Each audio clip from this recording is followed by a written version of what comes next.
ប្រើម្ដងមួយខែទៅមួយខែជាងណា100000មីលីអំពែណាតម្លៃ$58ឲ្យតែបងប្អូនជួយ like ជួយ share ថែមសេវាដឹក25ខេត្តក្រុងហើយនិយាយពីប្រើបងប្អូនណាប្រើជាលក្ខណៈ public ហ្មងណាទូទៅបណ្ដោយជាលក្ខណៈគ្រួសារ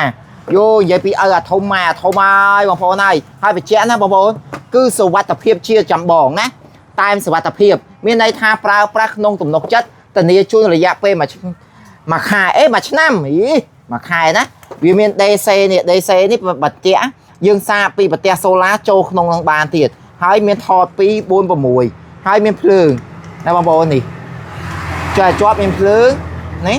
ហើយកងប្រឡងនេះគឺគុណភាពគេថា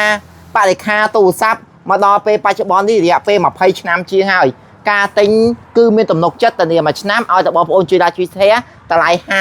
$58គឺយើងថែមសេវាដឹក25ខេត្តក្រុងគ្រាន់តែតាក់ទងមក Telegram 098 24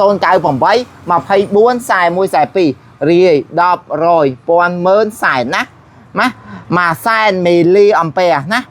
អញ្ចឹងបងប្អូនយល់ទេណា